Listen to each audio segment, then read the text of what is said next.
Hello and welcome to a third Patreon special of this month where we watch the Royal Rumble match from 1988, the very first Royal Rumble match, back when there was only 20 participants even.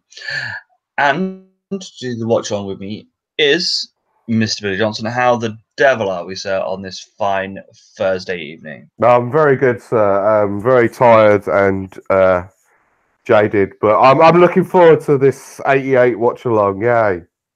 So, Woohoo! without any ado, we are at 1 hour, 17 minutes, and 37 seconds. And we can see two people in the ring. We can't really see who they are because they're not close enough. But you can see that they've gone full pomp and circumstance. We don't even get entrances for this one. So we will do a countdown. We will do a 3, 2, 1, and then it is play. And we will watch the very first, the inaugural Royal Rumble. So 3, 2, 1, and play. So by the looks of it, it's Bret Hart. Yes, it's Bret. Very young-looking Bret Hart, and he's very shiny as well. He is very, very oiled up. That's Tito. Is that Tito? That's got to be Tito. Look at the little Mexican hat on the back, just to give you the dead giveaway that he is Mexican. It's definitely Strikeforce related there. Oh, Hitman and Aviators. Look at those. they are a thing of beauty. And when they had Jimmy Hart as the manager, because obviously he's a Hart. They've got to put heat on these young whippersnappers that can't cut promos. That kid looks well impressed. He does. He's proper up for this, isn't he? Not many people wearing a shitload of merch here, Chris. Apart from that kid. See, this is that weird period in '88 when they weren't selling like loads of shirts and there was loads of shit. Obviously, there we can see a Macho Man t-shirt. You'll probably see a couple of Hogan t-shirts, but that's probably about it. Yeah, you're not going to get your Brutus the Barber Beefcake t-shirt now, are you? How disappointed would you be as a kid?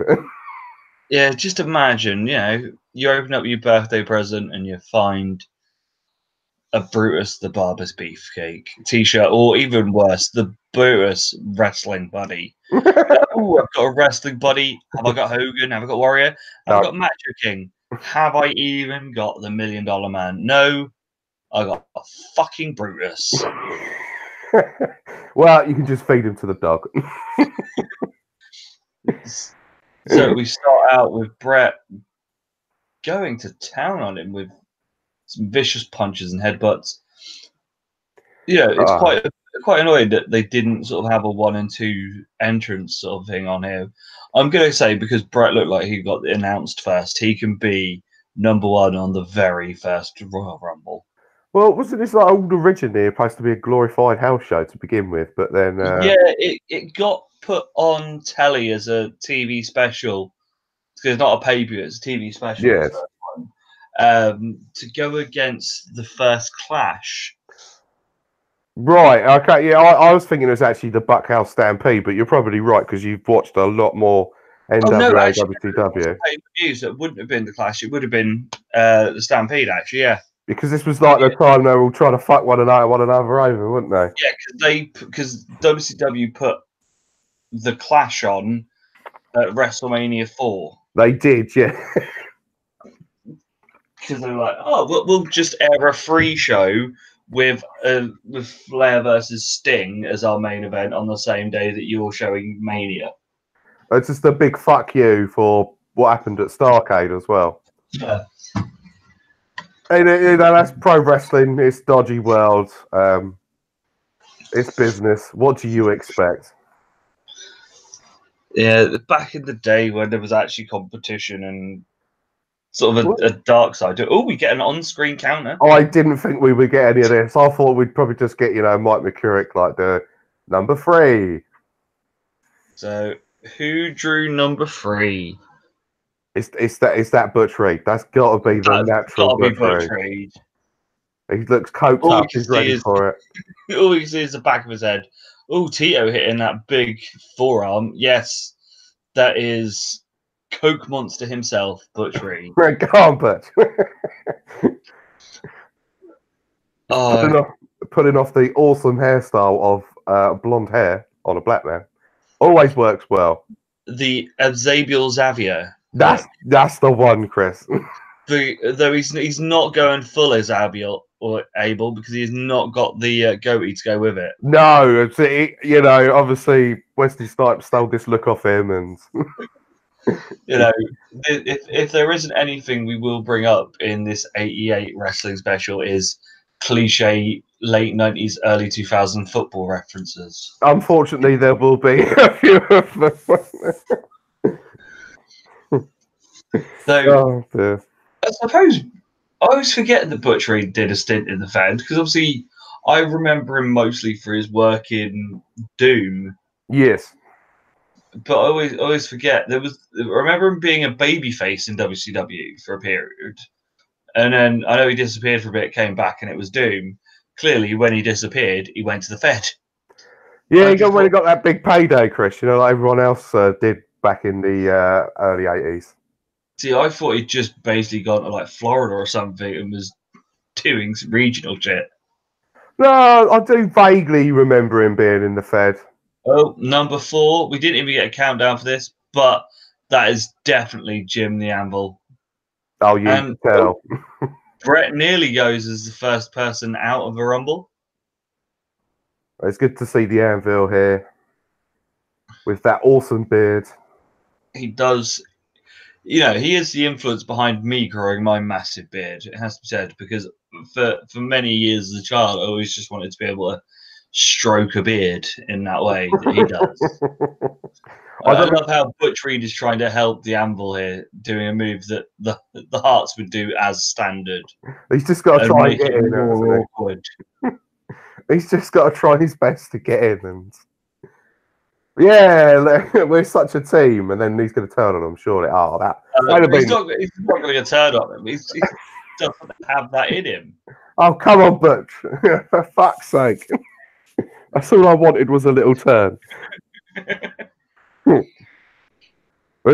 guess Kevin Dunn's obviously just given up and giving us clocks now. It's far too much for him to put a little Casio symbol in the corner. Yeah. Though it is strange seeing the Hart Foundation in the most bland outfits of just pink with a black stripe down the trousers. But there's no hearts or anvils or anything on there.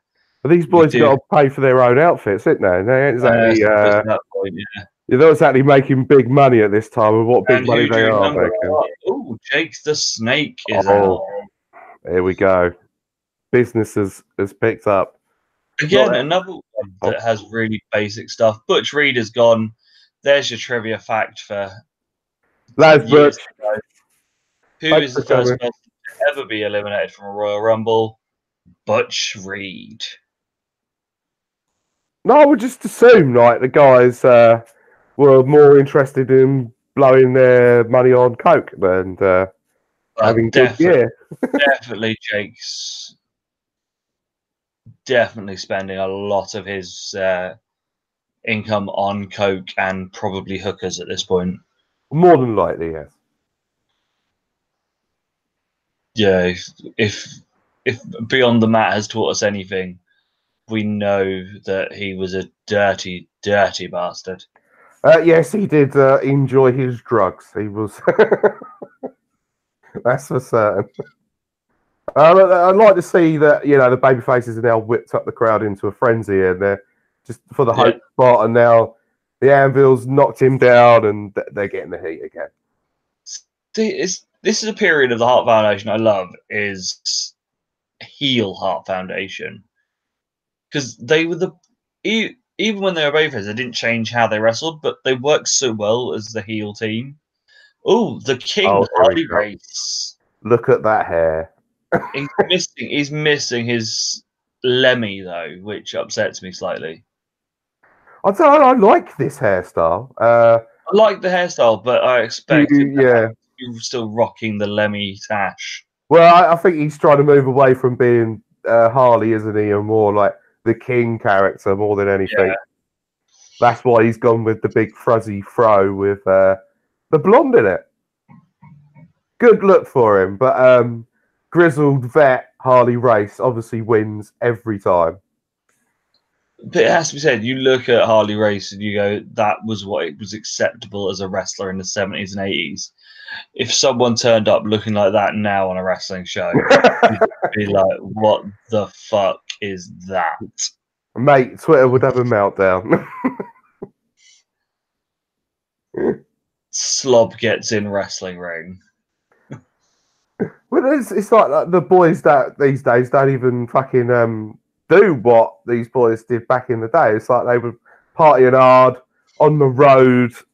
God knows how many days out of a week. Probably like on the road for 10 out of 12 days. And obviously the 80s crew were just going out hanging and banging all the time, not hitting the gyms. I thought one of the Killer Bees just fell down as he was coming out there. I thought he'd caught his foot on the railing. It wouldn't surprise me it is Jim Brunzell.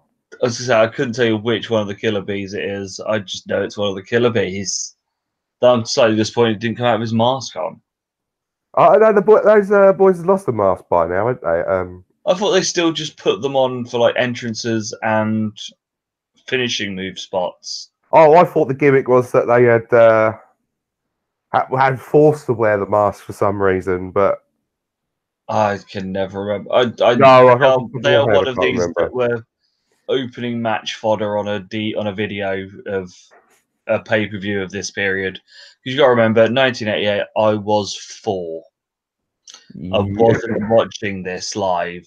You know, this is I will say the very first time that I've watched this Royal Rumble.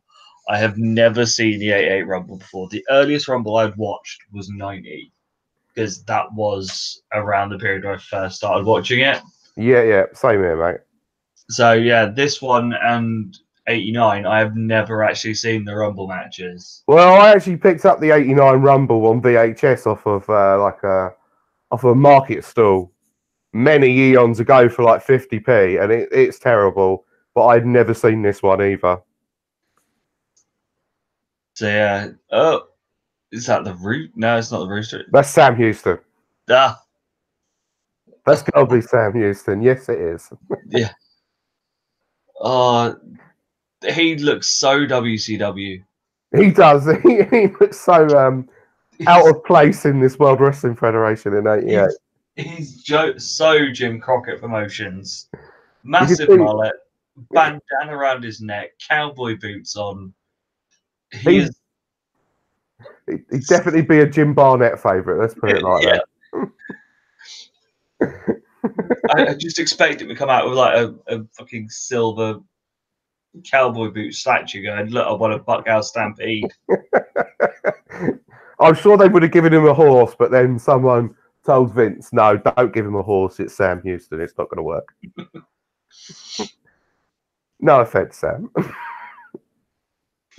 So it's quite funny. So the Fed's idea for a big old sort of hoo-ha match was the Royal Rumble, which is a really good concept. Oh, we have a second elimination. Out goes Tito. Have you ever watched the Buckhouse Stampede? It is a Royal Rumble elimination in a cage where you have to get the guys over the top of the cage to eliminate them. So to be fair, Chris, it wasn't on my to-watch list when the network eventually got up and running. But Danny Davis. I did actually happen to listen to a podcast called Super Brawls. I don't know if you ever heard of it before. Nah, I heard that it no longer exists, though. But I happened to listen to that rundown of the match, and you guys didn't exactly sell me on watching it. So it's one of those, I think everyone has to watch it at least once just to sort of see that it happened. It's up there with the book of bad ideas for matches, with, you know, the Kennel from Hell and Chamber of Horrors. Yeah, that one on back of a truck. Yeah, and the fucking Kali cage thing. Oh, the Punjabi prison. Yeah. That oh god. Yeah. You can't just bury WCW. You got to give it to WWE as well for coming up with some terrible match ideas. So Danny Dory there couldn't sell the spin round for the short arm clothesline. It's Danny Davis. He's not the best worker in the world. He's just a ref. No, at this point, he's a full-time wrestler, isn't he? Is he really? Are they using him full-time? I thought he's just a TV character wrestler. No, he's a full-time at this point. It's after this, sort of in about 90, that he then ends up. Oh, what? One of the Bolsheviks. That's not Zoris Bulkov, is it? God, it looks like Ivan Koloff. I thought like it does that. No, it may be Ivan. It might be Ivan Koloff. Actually, let me get up to the internet. Let's have a look. Let's get onto the internet, because that does not look like Boris Zulkov. Because Boris's head is just like huge and red. But again, it was another one of those, and I'm pretty sure that he never left. Well, this is definitely trying to take out Sam Houston. I don't blame him. It's because he's wearing that bandana the way he is. I'd want to attack him for it as well. Alright, so Royal Rumble 88. There's Jim Brunzell with his tiny little caterpillar moustache trying to work over Brett, unconvincingly, I may add. Not much is happening here, guys. Yeah, it is pretty much just a little sort of punch and punch and punch and punch. I don't think the guys have clearly figured out how this match works yet, and I don't think Pat has basically perfected it either. But they'll learn. They will learn. I think Rory touched on this on the 93 one. Eventually, they learned how to put together a good Royal Rumble. Yeah, no, it is Boris Zukovic. It really is. Yeah, bloody hell. And he is entrant number 10, so we are halfway through the entrance. Well, this is absolutely tremendous stuff. They've definitely sort of not got the idea down for the fuck is this? There took two of them. There's Don the Rock, Rocco, and Nikolai. Oh, it's because Nikolai just is like, no, I'm in this match. No, you're not. Okay. What the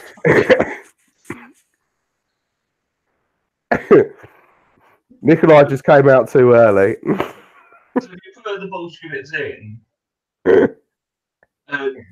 you're not letting them go. I feel that this is a reason why this isn't ever sort of touted as, you know, make a big effort to go and watch the first Royal Rumble. Boris is gone. And Nikolai's not happy. Oh my days. Well, it's like we need a nice big fresh person to come in and start clearing the dead weight. Yeah. But I don't think they've kind of figured that spot out yet. That's something that works. But I'm sure they took this on the road, like. But no, this really wasn't done as a sort of a thing anywhere else. It was because at this point there would be your normal sort of in the ring battle royals and everyone being there at once. But this concept of the Royal Rumble, this wasn't taken anywhere else, was it? This was like this was like the first time idea and everything. But I would assume that afterwards, they probably did like a few house shows. Obviously, the history of WWF would probably know this better than I would. Where they did Royal Rumble matches, and so let's see who drew number 12.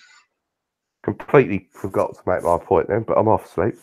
Do you reckon number 12 is Nikolai? Yes, of course it is. He's come too early. In he comes straight after Brunzell. Oh. And the crowd has no reaction for this because the crowd goes mild. The innovator of silence, Nikolai Volkov. Harley's gone. Oh, the king's gone.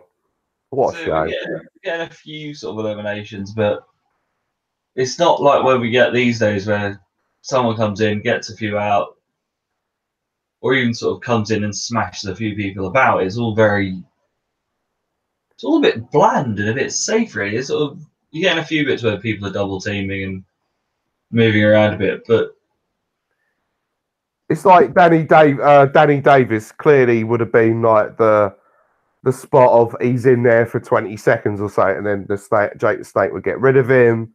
Sam Houston would clearly be in the spot where he's in there for 2-3 minutes. He shows some good babyface fire, and then some dastardly heel knocks him out. They haven't quite worked out these spots yet on how they work and everything. It's good to see, how they put it all together, really. I love how Harley's just like kicking off outside, doesn't want to go to the back. Come on, Harley. You can just jump in your car with your 6-pack and drive as fast as you want. And here comes Hacksaw Jim Duggan. Bill Watts' favourite wrestler. How he ever got over. I don't understand how he got over. Oh, Harley smacks him in the neck as he goes past. And then running away. and then runs off. Axel's like, fuck this, I'm going in the ring. I don't need to fight with the king. I'm surprised he didn't go in with a 2x4, actually. Well, yeah, for obvious reasons, they should have done like a little spot there where the referees are like, no, Haxel, you can't take that in the ring. You think so? He's a true babyface and he has to win in good ways. He's not a villainous heel. He's going to drop the 2x4 on the way in because he's such a good guy. But no, with Hacksaw, he was always a good, solid mid-card hand. He couldn't fucking work a lick, could he? No. He was a character more than anything. Yeah, he's perfect opening match fodder. Or, if you're going to the break part of a house show, send them happy into the break, give them a hacksaw squash. Yeah, exactly. That's what he's there for, and I think he always did that job pretty well. Now, don't get me wrong, when they're trying to propel him up the card in '88, it's no, I'm sorry, he's not quite there for me on that side of things. I think that looks a bit like Ron Bass. Yes, that is Ron Bass. Come out. He's destroyed my childhood by, attacking the barber in that brutal way. He's another one of those that was just awful in WCW for such a long time. I could imagine. I cannot remember any of Ron Bass's run in WCW. The fact that it was in the early 90s as well, though, that was the thing. It wasn't like it was 80s. Oh, and one of the Killer Bees has been dumped by Nikolai. That's definitely Jim Brunzell. Morocco nearly going out early there. Oh, he's doing a tease. We're doing a tease spot, Chris. This is something we've never seen before. No. The Rocco's an innovator. See, I'm slightly surprised that we've not sort of made more of an effort of the Hearts being in there together. They double teaming somebody out. Yeah, maybe they could have told that story a little bit better. But I'm still going to give them the benefit of the doubt. And is that right? It's Brian B. Blair. It's got to be Brian B. Blair. Look at the mullet on that. Oh, awesome stuff. And has he got the goatee at this point? No, he's just got the little tash. That's a look, all right. Porn star tash. Oh, yes. Definitely going to get the ladies with that, Brian B. Blair. They say that it was the 80s. They loved a porn star tash. Oh, yes. And a mullet. That has to be said. That was the one thing in the Fed. The mullet game was not as strong as it was in WCW. It's Southern wrestling, Chris. Yeah, there's... Well, I alienate your audience by doing a very poor Southern impression. I do apologise. I know. Southern wrestling, or wrestling, as they like to call it. Yeah, they obviously, the boys down in the south were more fond of a mullet of the boys up north. But, But It's then, the you know, when 80s. Wrestling was full of mullets. yeah, it's the point that, you know, look at Ricky and Robert, the Hoots, the amount of Oh pussy yeah. they got with those Oh mullets. damn, yeah, that had a rat in every town, didn't Yeah. they? Right, so we got to be up to number 15, and it's Oh, Hillbilly Jim. the big man. Sorry, I hope I'm not stealing your thunder by making announcements here. No, that's fine, dude. He looks exactly the same as he does now. Yes, except How for he's a little bit, you know, shorter. yeah, his upper chest isn't as big. All right, so Anvil's gone, so we are definitely not getting the Hearts doing any sort of joint elimination. I think this is the big boy clearing house now. Surely, You'd think so. so he's got to be. It's Danny Davis. He can't be in there for much longer. He's a referee, damn it. No, the fire is gone. Yeah. He's struggling getting Danny Davis over the top rope. And Axel there with some gob in his beard. Just it's pretty look. Well, he's been doing a shit ton of coke out the back with the Sheik beforehand, so Yeah. he can be forgiven. See, I don't know how much truth is in it that Hillbilly Jim literally was some guy in the crowd that was big, and they went, "Oh look, you look like you could be a wrestler," and Hogan liked him, so they signed him. Oh, I'd say that's all a complete and utter work. But you could see very easily that he has not a lot of skill when it comes to being in the ring. No, I would say he probably did like a little stint on some shindy somewhere. Mm. Like they Dino's called him, in that good old Dino. It's like with they called him. Frenchy Martin. They used to call the old indie feds out back in the day, like the outlaw promotions, and I bet he worked somewhere down But if you're there. outlaw mud show somewhere. Yeah, I bet you any money, and someone see him. Oh, Oh, Sam Houston's gone. Sam's gone. Oh, Sam. And he was my pick to win it. There's like 10 people in the ring in a 20-man rumble. It's pretty impressive that half of the match is, or half the people in the match are still in the ring. And what's that?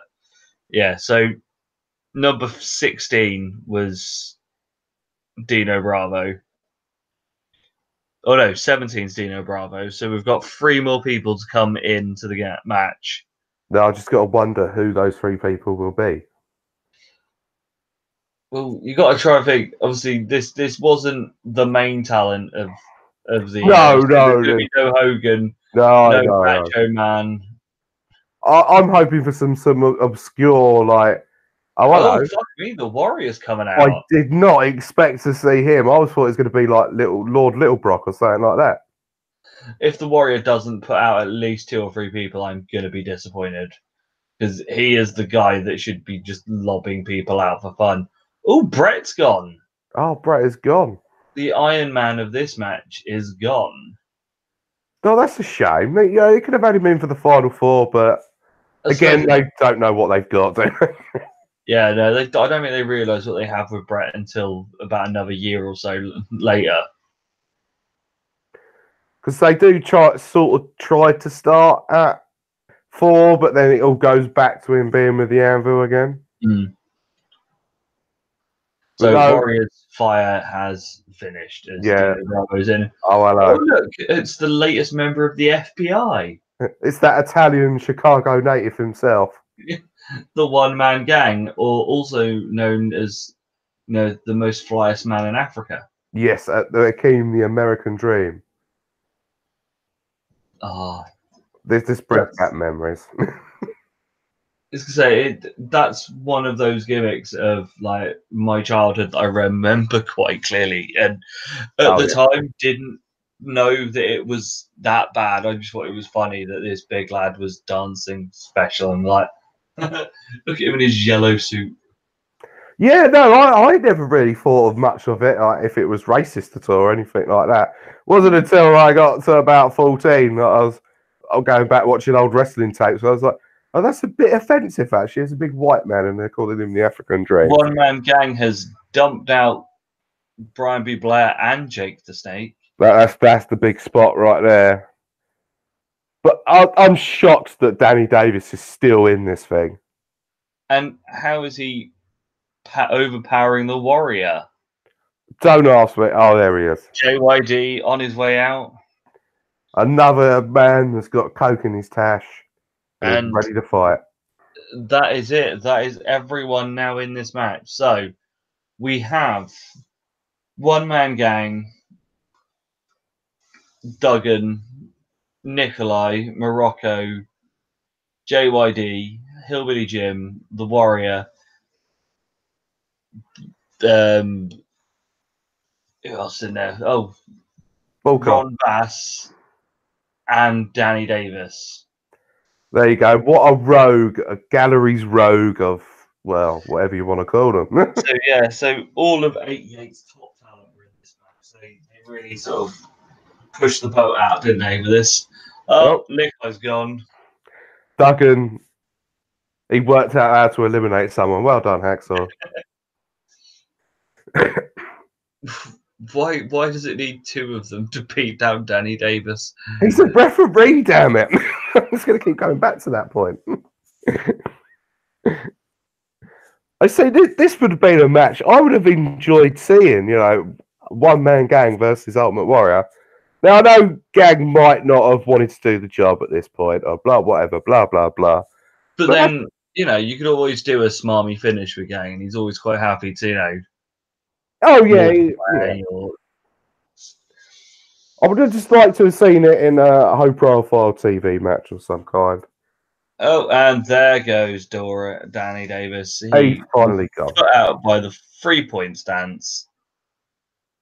At least it was a finish. We'll put that. We'll throw that away on a fucking referee. And Warrior is out by Dino and One Man Gang double teaming. So pretty shit sort of showing there from the Warrior. Yeah, not great. He came in, chopped a few people. I did see him try to jump on One Man Gang's back, and One Man Gang was having none of it. Yeah, it's not the. Oh my god! JYD's gone. I bet he's well happy. He can go back and finish off his 8-ball he's got in the back. See, and Ron Bass has pretty much eliminated himself there. So the final four are The Rock, Don Morocco, Dino Bravo, One Man Gang, and Hacksaw Jim Duggan. Now, just think, if it would have been from the ruling that started in '93, one of these four would have been in the main event of WrestleMania. Jesus. No. Please, God, no. How different history would be. Oh, no. I could have gone with Gang, but Hogan's still the champion at this point, and they haven't done the the moody referee angle at the main event. So, One Man Gang and Hogan, it's not exactly the biggest match in the world. Dino and Hogan would do as a TV main event, but yes, it's not WrestleMania worthy, is it? No. A Saturday night's main event, or the main event as it was called at this point, is what you could get. Gang. Oh dear. The Hill. Put out the Rock.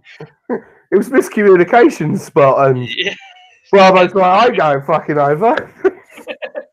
I was expecting One Man Gang to knock them both out. Now Hacksaw's got to fight against the two Hills. Valiant babyface work. See, at least that's one story that sort of lasted from the beginning all the way through. Down to the final three, it usually is two heels to one face. It makes the most sense. It's the most logical story to tell. Even if one of the heels is to win it, it still makes sense to have the 2-on-1 for a bit. Well, it's just like the War Games. You wouldn't do the baby faces getting the coin advantage, would you? This would look silly. The two baby faces against one heel. I don't know what you're on about. The coin flip Yeah, in a yeah. match is the most legitimate thing in wrestling. Chris. Are you trying to tell me that Yes. that may have been forged in some sort of way that Yes, I'm accusing it of being a work. how dare you? So we have just missed Dino being eliminated by more miscommunication between him and One Man Gang. And we're down to the final two. I'll tell you what, I'm excited. This shit is bloody brilliant. I was gonna say this with who's been in it. This has actually been surprisingly fun. It has It's to be an said. easy watch. I'm going to put it like that. It's a very easy watch. It's not one that I will go back to every year and watch, but it'll be one that I'll stick on, say, if I'm bored, like one Sunday afternoon or something. I might stick it on just to watch it back. Yeah, for the historical context. And just to have a laugh at all the roided up monsters and coke monsters. Oh, And the old drop down rope technique to put out the One Man Gang, and your winner of the inaugural Royal Rumble, Hacksaw Jim Duggan. and you forgot to say that he's going to WrestleMania to face Hulk Hogan in the main event. No, all he gets is probably a bag of coke. And that's why he's so fucking happy. There's no WrestleMania match. There's no big payday, but there is an 8-pack. There's a couple of grams of coke for you. Have some of that, mate. Cheers, boss. So that will do us for this special. As always, thank you very much for subscribing on Patreon. Every month we do put up the extra shows for you. Obviously, this month we are spoiling you with 4 shows. Still to come this month is the NXT Takeover show for I can't remember what the fuck it's getting called. Whatever it is that's on Sunday or Saturday night, we'll be recording it Sunday morning. Obviously, this month's normal shows are an interesting bunch because we have on the WWF show the Royal Rumble and that title match and those chair shots. On WCW, you have that title match and a certain finger poke.